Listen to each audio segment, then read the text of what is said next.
تبارك الذي نزل الفرقان على عبده ليكون للعالمين نذيرا۔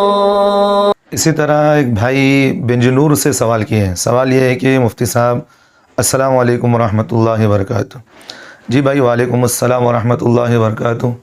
سوال یہ ہے کہ زیورات کو گروی رکھنے کے بعد سود پر اٹھائی گئی رقم کے ذریعے مدارس اور مساجد اور دیگر فلاحی کاموں میں تعاون کرنا شرعاً کیسا ہے؟ جواب دے بڑی مہربانی ہوگی۔ سوال کرنے والے محمد عارف قاسمی صاحب بنجنور سے۔ جی بھائی ماشاءاللہ مولانا صاحب آپ نے سوال بہت بہترین کیے ہیں۔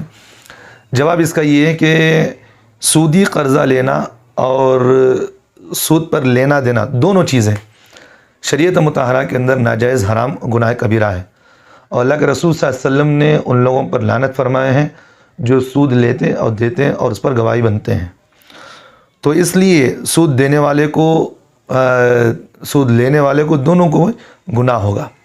البتہ جو آدمی سود دیتا ہے، جو آدمی سود پر پیسے دیتا ہے اور اس پر جو اضافی رقم اس کو ملتے ہیں، جیسا کہ 1000 روپے کسی کو قرض دیا، 1000 روپے کسی کو قرض دیا، قرض دینے کے بعد اس کو 1 روپیہ ایک پیسہ بھی اگر اس کو ملا ہے زائد، 1000 سے زائد اس کو ملے ہیں، تو جتنا پیسہ اس کو زائد ملا ہے یہ سود ہے، حرام ہے اور گناہ کبیرہ ہے۔ یہ پیسہ اسی آدمی کو واپس کرنا اس کے لیے ضروری ہے، ایک بات۔ اور دوسری بات یہ ہے کہ کوئی آدمی اگر مجبور ہے، اگر کسی نے کسی آدمی سے قرضہ لے لیا، کہا کہ بھئی ہر جگہ اس نے قرضہ تلاش کیا، کوئی آدمی قرضہ نہیں دے رہا ہے، بعد میں آخری پریشان ہو کر کسی نے اس نے قرضہ سود پر لے لیا ہے۔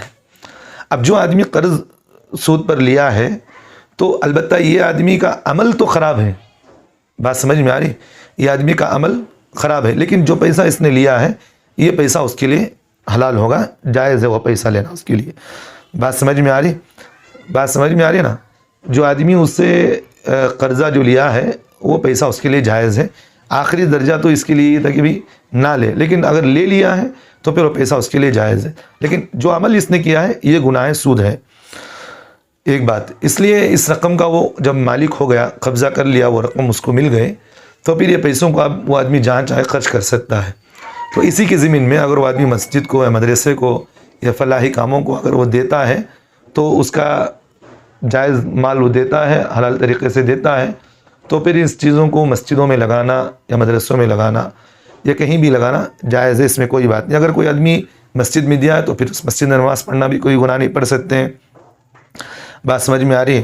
لیکن چونکہ سودی قرض لینا ایک منحوسیت کی چیز ہے تو اس لیے اس میں بے برکتی ہوتی ہے، تو اس لیے مسجد کے ذمہ داروں کو، اگر مدرسے کے ذمہ داروں کو، اگر علماء کو اگر اس طرح معلوم ہو تو پھر مسئلہ سمجھا دے کہ بھئی یہ بے برکتی کے پیسے ہوتے ہیں، اس طرح نہ کریں، یہ چیزیں نہ دیں۔ تو اس لیے اگر کوئی آدمی دیتا ہو تو نہ لینا بہتر ہے، اگر لے لیا تو کوئی گناہ نہیں ہوگا، کیونکہ وہ آدمی اس مال کا تو مالک تو ہو گیا ہے، لیکن جس ذریعے سے اس نے تلاش کیا ہے، جس طریقے سے اس نے لیا ہے، یہ طریقہ غلط ہے۔ بات سمجھ میں آ رہی؟